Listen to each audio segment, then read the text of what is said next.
श्री गुरुवे नमः। सर्वे भवन्तु सुखिनः, सर्वे सन्तु निरामयाः, सर्वे भद्राणि पश्यन्तु माँ कश्चित् दुख भाग भवेत्। मित्रों, आप सबका अभिनंदन है। आज हम ले चलते हैं रजा फाउंडेशन नई दिल्ली एवं श्यामलम संस्थान सागर के संयुक्त तत्वाधान में पुराने कवियों शिव कुमार श्रीवास्तव, राजा दुबे, माधव शुक्ल, मनोज को याद किया गया। राजा शिव कुमार श्रीवास्तव नींव का पत्थर हूँ, राजा दुबे वीरपाओं का सफल, माधव शुक्ल मनोज कहाँ गए गन्ना से दिन की कृतित्व पर प्रकाश डाला। और इसमें आज के पूरे कार्यक्रम में विशेष आकर्षण का केंद्र रहे ध्रुव शुक्ल ने की प्रस्तुति सबसे आकर्षक रही और उन्होंने लोगों को बांधा रखा। इसके अतिरिक्त नीरज खरे, सुबोध पांडे, मिथिलेश, सैयद हैदर रजा, इनके द्वारा इस फाउंडेशन की स्थापना की गई थी और साहित्य और कलाओं पर एकाग्र बहुत सारे आयोजन निरंतर रजा फाउंडेशन के द्वारा आयोजित किए जाते हैं। संगीत, नृत्य, वादन, इन सब पर निरंतर कार्यशालाएं, चित्र प्रदर्शनियां आयोजित होते रहते हैं। साहित्यिक आयोजनों में समवाय के अंतर्गत एक वार्षिक आयोजन होता है, युवा रचनाकारों पर केंद्रित आयोजन होता है और आज कविता शीर्षक से एक द्वैमासिक आयोजन रजा फाउंडेशन के द्वारा किया जाता है। कुछ व्याख्यान की सीरीज भी रजा फाउंडेशन के द्वारा आयोजित की जाती है। Art matters, Gandhi matters, literature matters और अभी हाल ही में आर्किटेक्चर मैटर्स लेकर रजा फाउंडेशन ने व्याख्यान की श्रृंखला शुरू की है। केवल दिल्ली तक ही आयोजन सीमित नहीं रहते हैं, देश के तमाम शहरों में रजा फाउंडेशन के आयोजन होते रहते हैं। बनारस, इलाहाबाद, पटना और भी कलकत्ता। और पिछले कुछ समय से रजा फाउंडेशन ने एक और उपक्रम शुरू किया है, वह यह कि तमाम शहर जो अपने स्थानीय लेखकों को, रचनाकारों को भूलते जा रहे हैं, उनको याद किया जाए और इसके लिए एक स्वतंत्र प्रस्ताव जो भी उनके आयोजनों में लोग पहुंचते हैं उनके सामने रहता है कि आप अपने शहर के, अपने नगर के रचनाकारों को याद करें, उनके अवदान पर विचार करें और इस तरह का आयोजन करें तो रजा फाउंडेशन उसमें सहयोगी रहेगा। इस क्रम में सागर शहर भी सम्मिलित हो सका है और सागर शहर को लेकर रजा फाउंडेशन के प्रबंध न्यासी, कवि, आलोचक, संस्कृति कर्मी अशोक वाजपेयी की बहुत बड़ी दृष्टि रही है, बहुत नजर में सागर है और वे बार बार इस बात से वाकिफ कराते रहे हैं कि ऐसा कुछ सागर में होना चाहिए। यह आयोजन इसी क्रम में, रजा फाउंडेशन की विचार के इस क्रम में ही आयोजित हो रहा है। आप ये फ्लैक्स पोस्टर्स देख रहे हैं। 6 रचनाकार सागर के ऐसे हैं जो लगभग 12 वर्ष के अंतराल पर जन्मे हैं और उनमें एक राजा दुबे, जिनका समय बहुत कम रहा है, बाकी सभी बहुत लंबे समय तक साहित्यिक मूल्यों को, सृजनात्मक मूल्यों को जीते रहे हैं अपने रचना कर्म में और अपने जीवन व्यवहार में भी।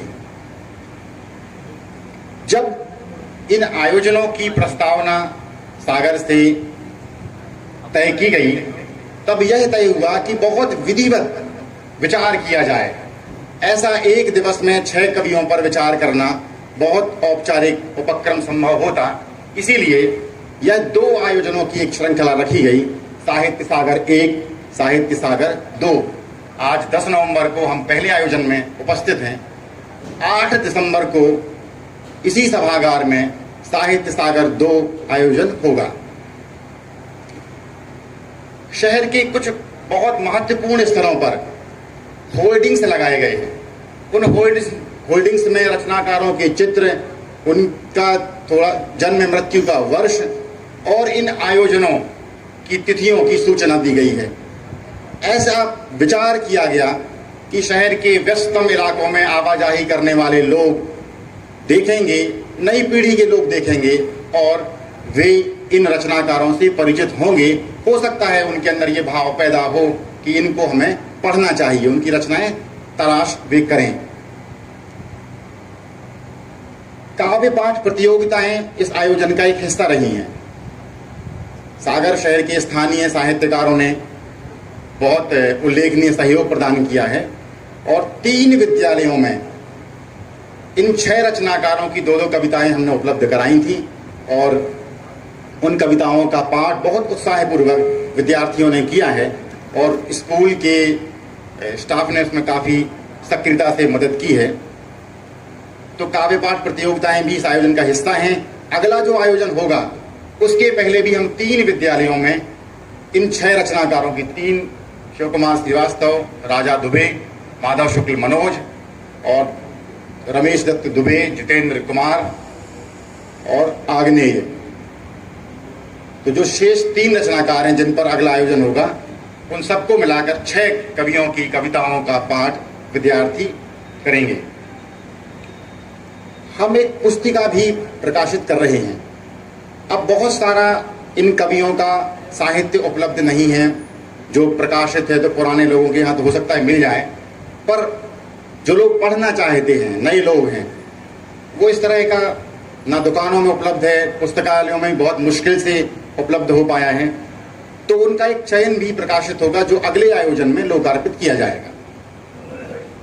अब इस आयोजन की मंशा सागर शहर से लगाव और आखिरकार इस विस्मृतिहीन समय में जिसमें हम अपने पुराने लोगों को, पुरानी घटनाओं को, पुरानी चीज़ों को भूलते चले जा रहे हैं, अशोक वाजपेयी ने अपने आरंभिक वक्तव्य में इस विस्मृति के बरक्स एक स्मृति का प्रस्ताव रखा है। मैं उनके वक्तव्य को शब्दशः आपके सम्मुख रखता हूं। जो शहर है वह शहर था। 20वीं शताब्दी का उत्तरार्ध वह समय था जब सागर एक शहर के रूप में, भारत के एक शहर के रूप में उभरना शुरू कर रहा था। खासे अप्रत्याशित रूप से वहां एक विश्वविद्यालय की स्थापना हो गई थी, जबकि उससे अधिक व्यापक और शैक्षणिक शहरों जैसे जबलपुर, उज्जैन, रायपुर, इंदौर आदि में विश्वविद्यालय नहीं थे। सागर में बुंदेलखंडी कस्बाई गर्माहट और पारस्परिकता थी और उसका आधुनिकता से जुड़ना शुरू हो गया था। ज्यादातर बौद्धिक गतिविधियां शहर से दूर मकरोनिया में होती थी, जहां विश्वविद्यालय का पहला परिसर सेना के छोड़े गए बैरकों में था। शहर में साहित्यिक हलचल होती थी। हमारे लड़कपन में जब हम कुछ उद्धत भाव से साहित्य के अहाते में दाखिल होने की कोशिश कर रहे थे, तब जो वरिष्ठ हमारे सामने थे उनमें शिव कुमार श्रीवास्तव, राजा दुबे और माधव शुक्ल मनोज प्रमुख थे। शिव कुमार जी उस समय विश्वविद्यालय में दर्शन शास्त्र में, राजा दुबे हिंदी में एमए कर रहे थे। मनोज जी किसी देहाती स्कूल में अध्यापक थे। तीनों कवि थे, पर उनके स्वभाव अलग अलग थे। शिव कुमार पर भवानी प्रसाद मिश्र का प्रभाव था और वे पहले की अपनी गीतात्मकता तुमने मुझे पुकारा होगा छोड़कर मैं सिक्का हूं लेकिन खोटा लिखने लगे थे। राजा दुबे भी अपना गीत स्वभाव तज कर, यानी थका हुआ हूं सोने भी दो छोड़कर नई कविता लिखने लगे थे। मनोज जी बुंदेलखंडी के अलावा हिंदी में भी लिखने लगे थे और अपनी मधुर प्रस्तुति के लिए प्रसिद्ध थे। क्या सागर को इन कवियों का होना याद है? क्या उसे इसकी याद है कि कैसे इन कवियों ने उस समय कैसा काव्य प्रयत्न किया था? हिंदी अंचल में आमतौर पर अपने लेखकों और कलाकारों को याद करने, उनके अवदान को समझने सहेजने का रिवाज नहीं है। जातीय विस्मृति हिंदी में व्यापक है, जिसे हाल की राजनीति ने बहुत बढ़ाया फैलाया है। ऐसे में रजा फाउंडेशन यह कोशिश कर रहा है कि हिंदी के शहर अपने यहाँ के लेखकों को याद करें। संयोगवश भारत के महान आधुनिक चित्रकार एक तरह से सागर अंचल के ही थे, सैयद हैदर रजा।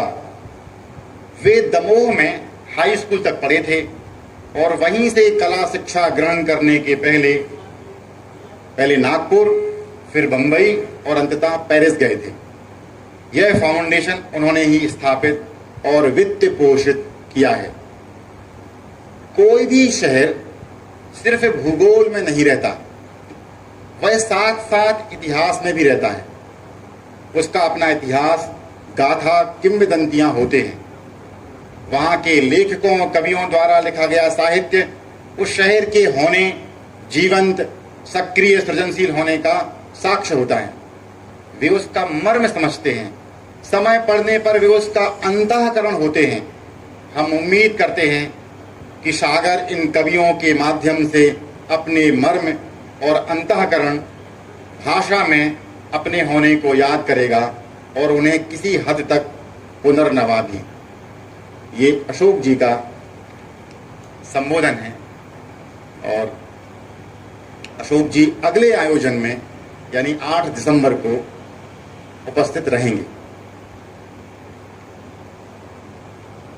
अब समय आ गया जब हम पहले सत्र की शुरुआत करें, तो शुरुआत के पहले एक आग्रह वक्ताओं से है कि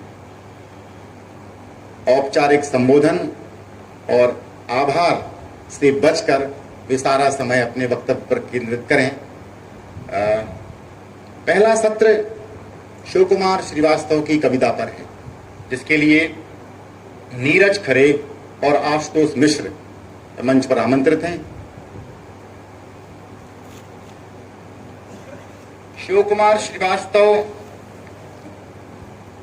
4 जुलाई 1928 को उनका जन्म हुआ था और 7 अक्टूबर 2007 को उनका देहावसान हुआ। उनके अनेक कविता संग्रह हैं। अरे यार सूरज, चेतना संकल्प धर्मा, अल्पना रचाना, शहर सहमा हुआ, ताजमहल, भेरी, मृत्युंजय, तुम ऋचा हो, समय कागज पर। वो बहुत सामाजिक रूप से सक्रिय भी थे, उस समय राजनीति में भी सक्रिय रहे और सागर विश्वविद्यालय के कुलपति भी रहे। तो शिव कुमार जी पर हमारे 2 वक्ता अपने वक्तव्य देंगे। पहले वक्तव्य के लिए हम नीरज खरे को आमंत्रित करेंगे। नीरज खरे बनारस हिंदू विश्वविद्यालय में हिंदी के प्रोफेसर हैं। हिंदी कहानी पर उनका बहुत महत्वपूर्ण काम है, उसकी आलोचना लिखते रहते हैं और वे शिव कुमार श्रीवास्तव की कविता पर अपनी बात रखेंगे, अपना वक्तव्य देंगे। नीरज खरे।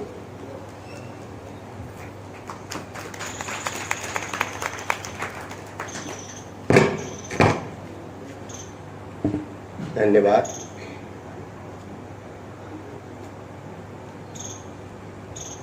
मुझे व्यक्तिगत रूप से सागर में किसी भी ऐसे आयोजन में आना अत्यंत अतिरिक्त हर्ष की बात होती है, क्योंकि एक लंबा जुड़ाव मुझे इस शहर से रहा है और यहाँ के ही 3 महत्वपूर्ण कवियों पर जो ये स्मरण हो रहा है, याद किया जा रहा है और उसमें मुझे आमंत्रित करना,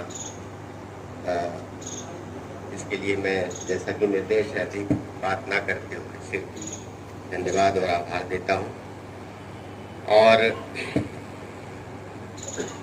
जब बात शिव कुमार जी पर, उनकी कविता पर की जानी हो, तो सबसे पहले जिस रूप में मैंने उनको यहाँ देखा है, सुना है, और उनके जो व्यक्तित्व के कई और आयाम हैं, जैसे कि वो पेशे से वकील थे और उनका वकालत पेशा, और वो राजनीति में भी सक्रिय रहे तो एक राजनेता के रूप में। दूसरा, वो दर्शन और साहित्य से जुड़े थे तो एक अध्येता और शिक्षाविद का एक जो उनका हिस्सा है उनके व्यक्तित्व का। और वो एक अच्छे चित्रकार भी थे, तो एक पेंटिंग्स उनकी जो चित्रकला थी तो एक वह क्षेत्र है। प्रगतिशील लेखक संघ से भी जुड़े थे, संगठन के भी सक्रिय कार्यकर्ता रहे। और इस सब के बावजूद सागर नगर के एक बड़े सहृदय और सबसे मिलने जुलने वाले एक सामाजिक व्यक्ति के रूप में भी उनकी पहचान थी।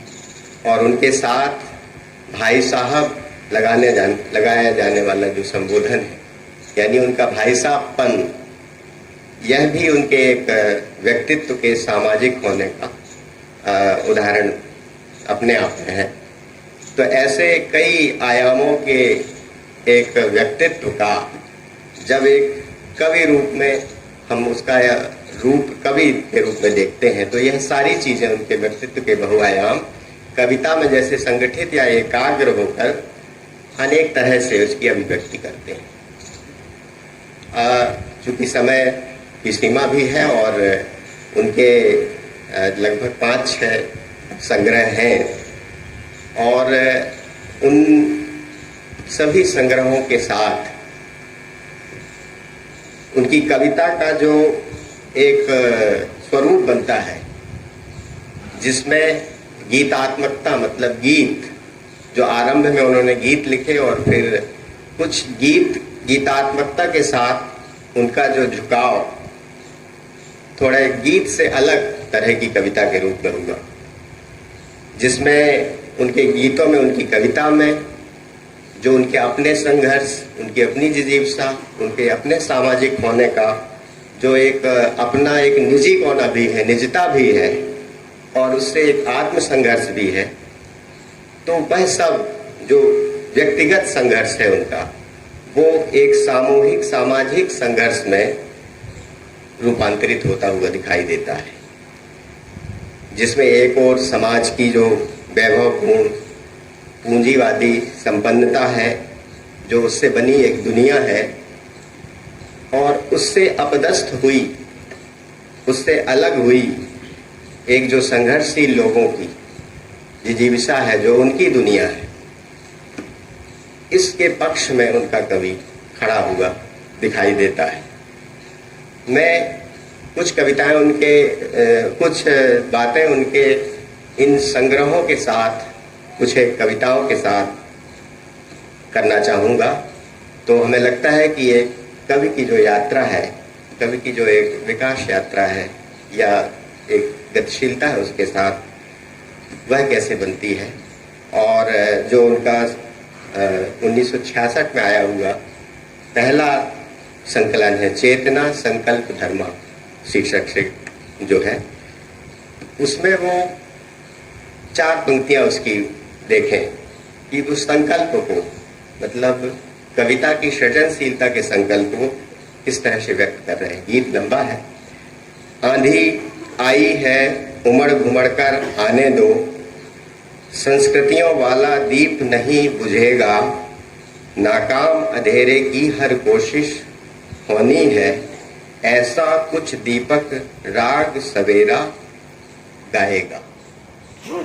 तो जो ये अंधेरा है, यह अंधेरा जो उनके अपने समय का है, जीवन का है, और इस अंधेरे के पीछे कारण बहुत से हैं, और उनके प्रति उससे संघर्ष के, उनके विरुद्ध खड़े होने की का एक संकल्प को जैसे एक कवि के रूप में उठाते हुए दिखाई देते हैं। संकल्पों का सीना होता है फौलादी, जिस पर तलवारों की धारें मुड़ जाती हैं, सच्चाई से सामना अगर हो जाता है, छलनाओं के मुंह की रंगत उड़ जाती है। तो ये जो संकल्प जो उठा रहे हैं वो रचने का, और ये जो इसके कहने के, इस संकल्प के कहने के उनके तरीके कैसे कैसे बदलते हैं। कभी वो भाषा के व्याकरण के साथ ये बात कहते हैं। एक महावाक्य कविता है उनकी, जिसमें वो उस प्रतिपक्ष में, उसके पक्ष में खड़े हुए व्यक्ति को, आदमी को एक महावाक्य की तरह संबोधित करते हैं। आप एक महावाक्य हैं जो पौरुष की स्तुति और कायरता की निंदा है।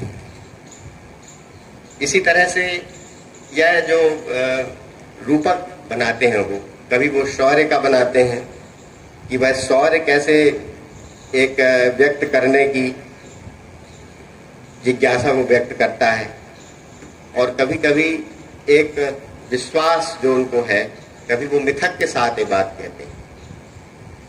वो मिथक भी उनकी कविताओं में कैसे बीच में आ जाते हैं।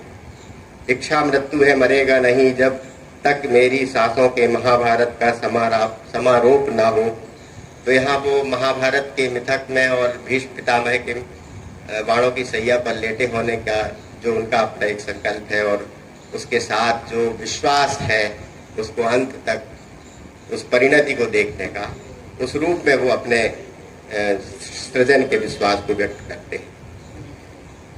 यही दो छोटी छोटी कविताएं संग्रह के अंत में है, और वो इसलिए महत्वपूर्ण है कि जो एक कवि के भीतर सृजन का सपना है।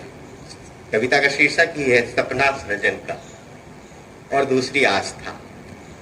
तो जो कवि का जो सपना है और कवि की जो आस्था है। अर्थ क्या उस यज्ञ का, बलि का, हवन का, अर्थ क्या उस ध्यान का, पूजन भजन का, व्यर्थ है सब साधनाएं, तप निरर्थक है नहीं यदि आदमी की आंख में सपना सृजन। ये जो शिव कुमार जी की इस कविता, छोटी सी कविता में, और वह उनका ही नहीं, यह उस पूरी मानवता के पक्ष में खड़ी हुई सारे लोगों के सृजन के रूप में उसको देखते हैं। और यह आस्था उनकी बनी हुई है कि नहीं टूट जाने का डर है नई सुबह के ख्वाब को, नहीं सैकड़ों कांटों का डर खिलते हुए गुलाब को। रह न सकेगी किरण कैद अब, अंधियारों के पर्दे में उठ रहा है दुख अब, सुख के रुख पर पड़े नकाब। उठा रहा है दुख अब, सुख के रुख पर पड़े नकाब।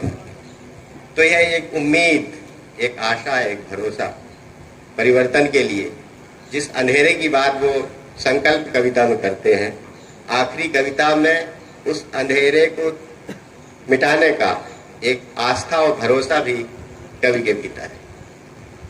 फिर उनका एक दूसरा संग्रह आता है 81 में, शहर सहमा हुआ है।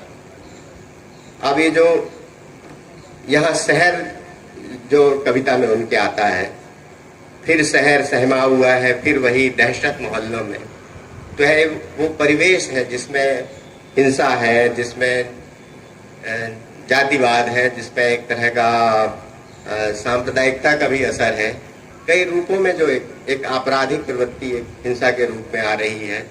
तो जो एक फिजा माहौल बदल रहा है, और यह केवल एक सागर जैसे शहर का नहीं, एक दूसरे उन जगहों के उस शहर को भी, यह केवल एक शहर नहीं है, यह एक बहुत से शहरों का अपने आप में रूपक बनता है। फिर शहर सहमा हुआ है, और इसमें वो कई इसके अंशों में उन सब बातों को, उन चिंताओं को व्यक्त करते हुए दिखाई देते हैं।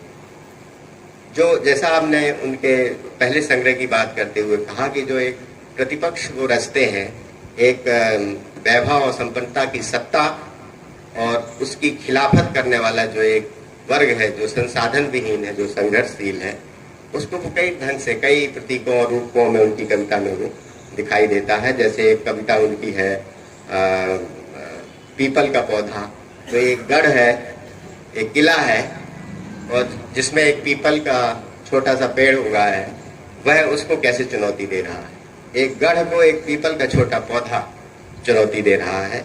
और इसका अर्थ अब और ज़्यादा कहने की जरूरत नहीं कि यह उन्हीं तरह के दो विरोधाभासी स्थितियों को, विरुद्ध को सामने रख रहा है।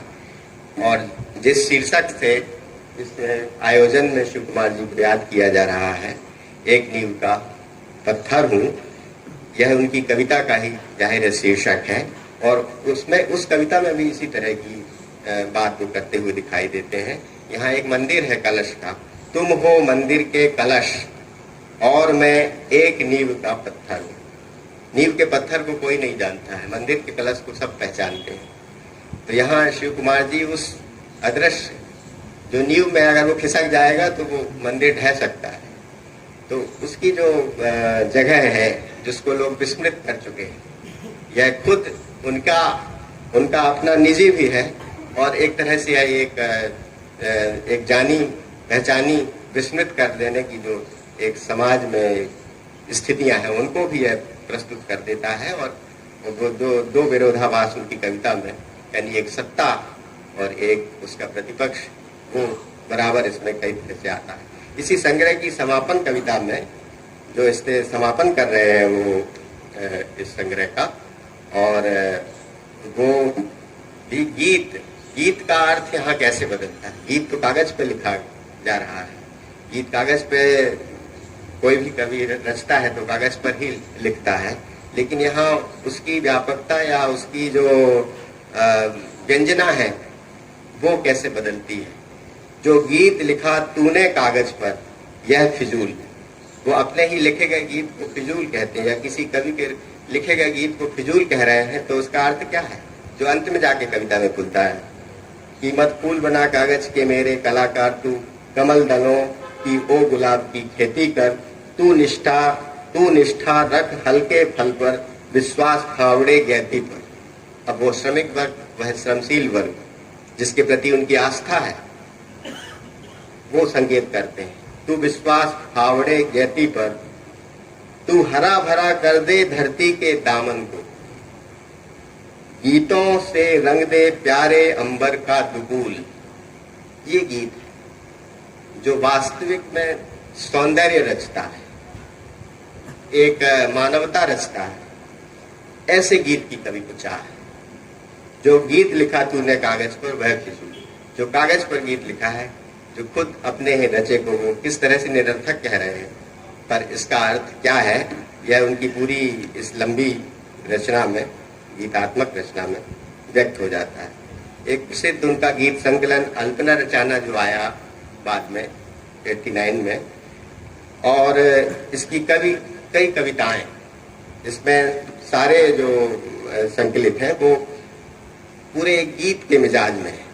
और शिव कुमार जी की विशेषता है कि वो हर संग्रह में अपनी गद्य में भूमिका नहीं लिखते हैं, एक कविता ही शुरू में रख देते हैं भूमिका की तरह। और गीतात्मकता का निर्वाह अगर देखना हो सौंदर्य, तो इसकी भूमिका के इसी गीत को देखिए जिसमें एक दाम्पत्य का रूपक वो प्रस्तुत करते हैं।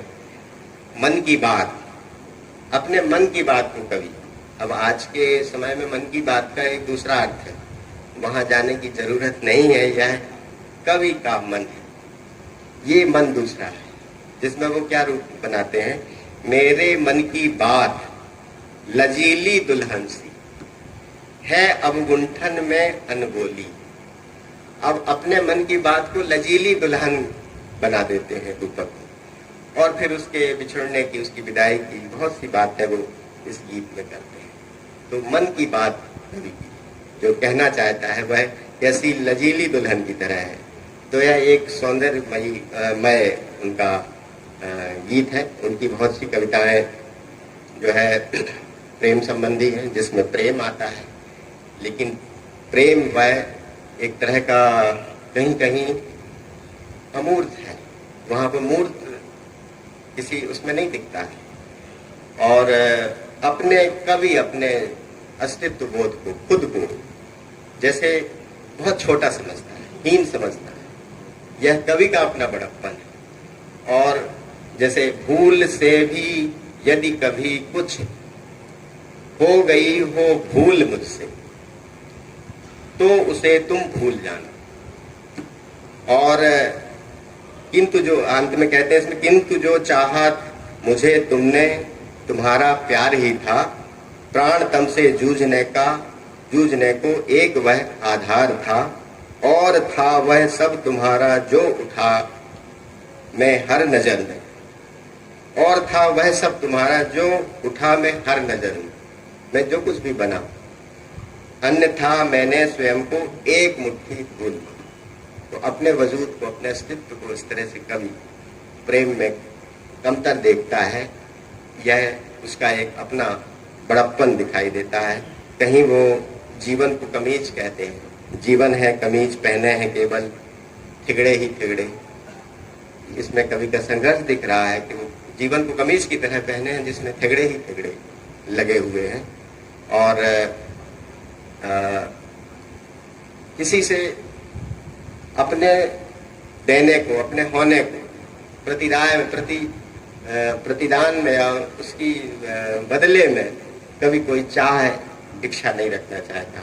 जिस दिन मेरी सांस लुटेरे, जिस दिन मेरी लाश उठेरे, मैं आगाह किए देता हूं कोई मुझको कफन न दे। कफन नहीं चाह रहा है। इसका दूसरा आशय ये भी है कि जो चाह है वो जीते जीते आदमी को चाहिए। मृत्यु के बाद, मरने के बाद तो वो चाह का क्या अर्थ है? वह तो एक कर्म कांड है।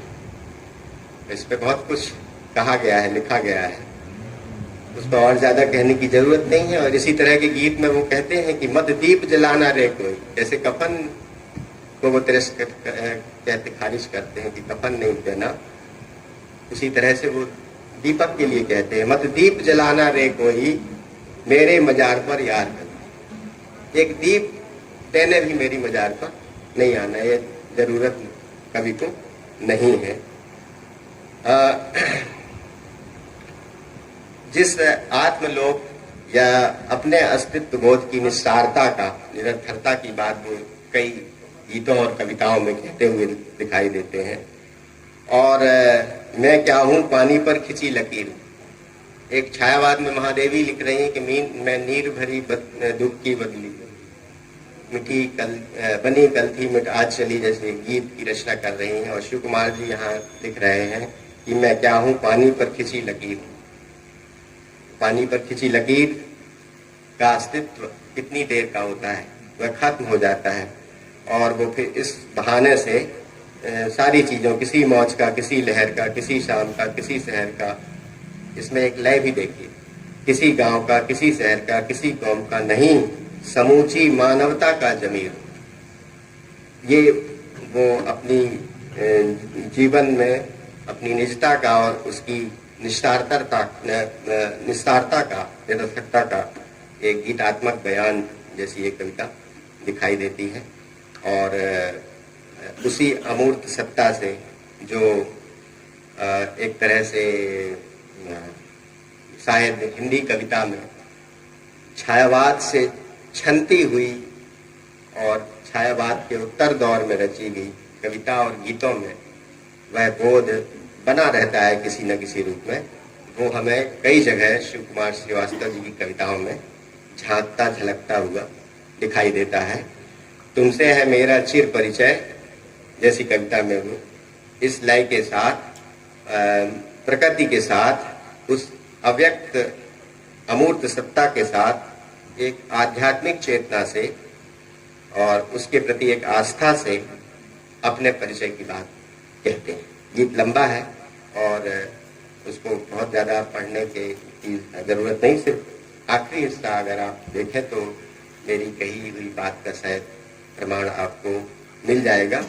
तू राग भरा अनुराग भरा तृण तृण में हिलता मिलता है, फूलों को कैसे तोड़ूं मैं, फूलों को कैसे तोड़ूं मैं, तू फूल फूल में खिलता है। कर सका न यदि फिर मैं पूजा, कैसा अचरज क्या हो विस्मय। सारे कर्मकांड, सारी चीजों को एक किनारे कर देता है। फूलों को कैसे तोड़ूं मैं, तू फूल फूल में खिल। वह सत्ता अगर उसके प्रति आस्था है, वह है तो इस जीवन में है, कहीं दूसरे लोग तो नहीं। और तुमसे मेरा चिर परिचय, कवि का उससे चिर परिचय है। उस आध्यात्मिक चेतना से या उसके होने से, और उसी अमूर्तता के साथ प्रेम में और उसको एक ना पहचानने की, और उस गीत में जो दूसरे गीत में कहते हैं कि मेरे अधरों पर मुखरित तू जाने किसका गीत है, जाने किसका गीत है। और यह देखिए वही छायावादी चेतना का जो पर्यावसान है हिंदी कविता में, जाने किसकी, अव्यक्त, एक रहस्य, एक अमूर्तता। मेरे अधरों पर मुखरित तू जाने किसका गीत है, मन की मुरली मुखरित कर दी जाने किसकी प्यास, इतने मेघ मल्हार उठाए जाने किसकी सांस। इस तरह से वो तमाम यमुना के और श्याम के यह पूरे जो उदाहरण लेते हुए इस गीत में अपने इस आध्यात्मिक चेतना को, अमूर्तता को, अमूर्त प्रियतम से प्रेम के अर्थ में कहते हैं। और ऐसे ही एक दूसरे गीत में, हर प्रलय में हर मरण में नाश में गूंजता है गीत हरदम जिंदगी का। जीवन आस्था जैसी कविता को ध्यान कीजिए जो पहले उद्धृत थी, कि गूंजता है गीत हरदम जिंदगी का, प्यार की हर सांस।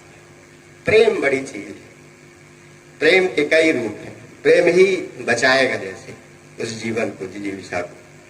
और उस पर कवि का गहरा विश्वास कई कविताओं में झलकता हुआ दिखता है। जो इस संग्रह की शीर्षक कविता है अल्पना रचाना, जो उनका चर्चित गीत है, और वहां भी वो एक जो बाह और अंतर, एक बाहर है जहां वो कहते हैं कि द्वारे पर अल्पना रचाना, चौक पूरना, हाँ, रंगोली की रचना करना शुभ है, ठीक है, ये सब जो करते हैं अच्छा है, होना चाहिए। मेरा साधुवाद लो लेकिन इतना आग्रह मेरा, आंगन को भी जरा लीप दो। और फिर वो दीप जलाने के लिए कहते हैं, तुमने दीप जलाया है जो पथ के तम से जूझ रहा है, वो उस अंधकार से जूझ रहा है। यह जो अंधेरा है उनकी कविता में, इससे बड़े बहुव्यापक अर्थ में कई जगह संकेत उन्होंने किया है। पथ के तम से जूझ रहा है, पर ऐसा क्यों, घर के भीतर, घर के भीतर, घर एक मनुष्य के भीतर भी है, एक बाहर है एक भीतर है। तो पथ के तम से जूझ रहा है, पर ऐसा क्यों घर के भीतर, कहीं न कुछ भी सूझ रहा है। तो कवि की इच्छा है कि बाहर का अंधेरा ही नहीं, अपने अंतर का अंधेरा भी, अंदर भी कुछ प्रकाशित करने की जरूरत है। और यही अपेक्षा इस गीत में कवि ने की है। एक जो और उनका दूसरा 93 में संग्रह आया है, अरे यार सूरज। अब जो श्रमशील वर्ग के प्रति उनकी, संघर्षशील वर्ग के प्रति जो आस्था है कवि, वो इन यहाँ पर कई समय के जो संकट हैं, समस्याएं हैं, चुनौतियां हैं, जैसे महंगाई है, तो महंगाई को वो महंगाई किशोरी बेटी की तरह किस रफ्तार से बढ़ रही है, इस पर उन्होंने कविता लिखी है। और छोटी सी कविता में किशोरी बेटी जैसे जवान होती है, वो बढ़ती है, उस तरह से महंगाई बढ़ती जा रही है, और यह कैसे जो है चिंता की बात है। और फिर यहाँ पर एक कविता में गांव या ग्रामीण जीवन और उस गांव की जो अपनी चुनौतियां और समस्याएं हैं, वो एक गीत के अंत में वो कह देती हैं, क्या ये गांव हमारे सारे जहां से अच्छे हिंदुस्तान में नहीं है, सारे जहां से अच्छे हिंदुस्तान में नहीं है वो गांव जो अपेक्षापूर्ण है, जहाँ संसाधन नहीं, सुविधाएं नहीं, क्या सभ्यता और संस्कृति से इसका कोई नाता नहीं है, क्या यहाँ कभी कोई वोट मांगने भी आता नहीं है, क्या बात है यहाँ कोई बीमारी नहीं है, क्या यहाँ कोई सरकारी अधिकारी नहीं है, यहाँ तक कि कोई पटवारी नहीं। इस तरह से एक कविता का अंत करते हैं। जो शहर सहमा हुआ था वो इस संग्रह की एक कविता में फिर आता है, लेकिन अब जो शहर है और वह बड़ा ही भयावह और तनावपूर्ण है, जहाँ एक उन्माद है, जहाँ एक सांप्रदायिक वैमनस्य है, और जो इस तरह से एक बदलता हुआ जो परिवेश है उसके बारे में ज़्यादा कहने की ज़रूरत नहीं। और वह कैसे आज अगर इस कविता को याद किया जाए तो शिव कुमार जी ने तो यह पहले कविता लिखी होगी, लेकिन जो 90 के बाद 92 के बाद का भारत है, समय, उस समय इस कविता को याद करना अपने आप में एक तरह का इस कविता का संबंध आज जोड़ देता है। ये शहर तो मेरा शहर नहीं, जो कवि का शहर है वो केवल खाली एक यूटोपिया नहीं है, एक आदर्श नहीं है, एक स्वप्न नहीं, वह वास्तव में था, अब नहीं है। लेकिन तो ये शहर जो तो मेरा शहर नहीं है, और उस शहर की सारी चीजें वो बयान करते हैं। और यहीं पर जैसे अशोक जी के वक्तव्य में आया था कि कैसे कवि के यहाँ अपनी स्थानीयता बोलती है, अपना जो देश और समाज है, मतलब एक जो बुंदेली परिवेश है, वो चीजें इसमें झांकती हैं। ईश्वरी की फागों की उजास बिखरी थी उस शहर में, पगडंडियों और रास्तों पर बम्बुलियां थीं, ढोलकों पर थापें थी, आल्हा की अलापें थी, नमाज के लिए आमंत्रण देती अजाने थी, आरती के जलते दिए थे, घंटे घड़ियाल और झांझें थी, सुनहरी सुबहें और सुहानी सांझें थी। मेरे शहर में सुबह बनारस, शामे अवध और सबे मालवा भरती थी पानी। और उस शहर की जो कहानी थी, अब वो कहानी नहीं है।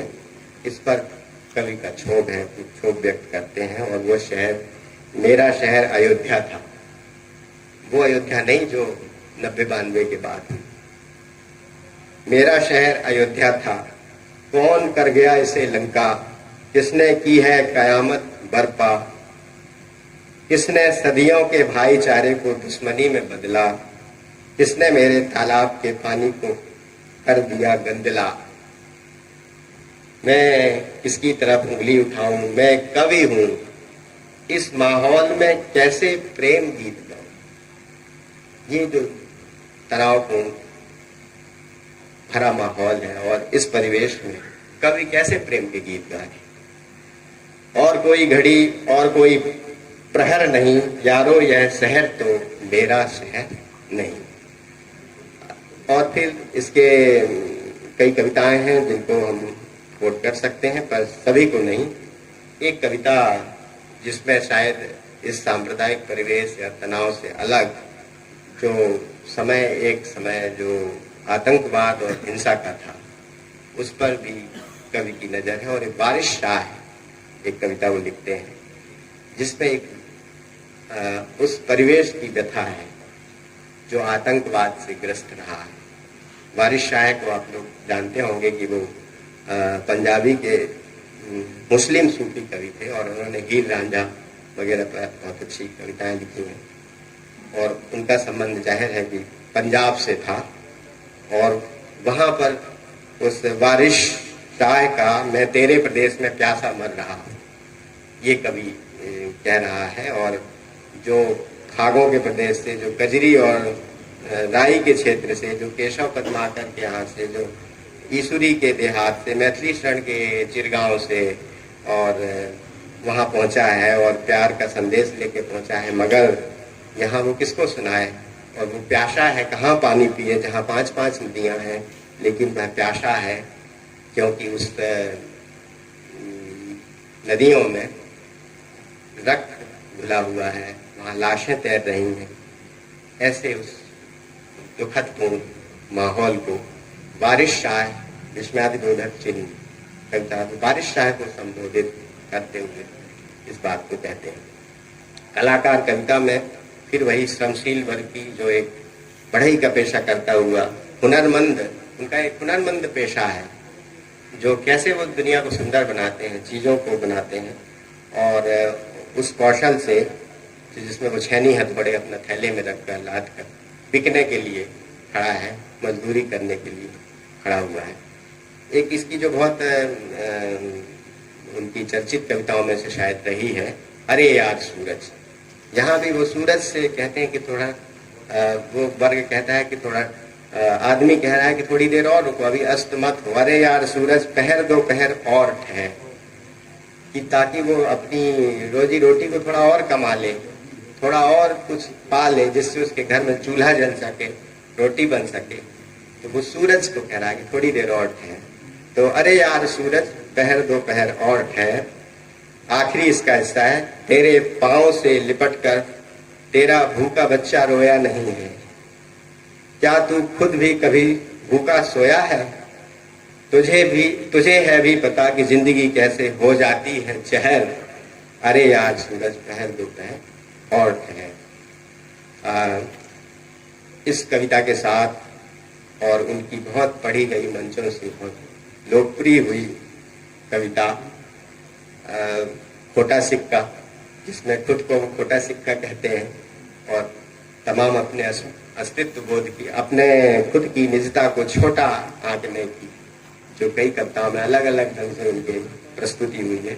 यहाँ खोटा सिक्का हम कहते हैं कि मैं सिक्का हूँ लेकिन कोटा में ढला नहीं टकसालों में, मैं चला नहीं उन चालों में जिनमें कुछ लोग चला करते हैं, शहरों की सीमेंट रोड पर तेल डालकर बालों में। कविता लंबी है लेकिन उसका आखिरी हिस्सा जो बड़ा लोकप्रिय हुआ, मैं चाय नहीं पिलवा सकता, मैं पान नहीं खिलवा सकता, इसलिए किसी भी कुत्ते से मैं पूंछ नहीं हिलवा सकता।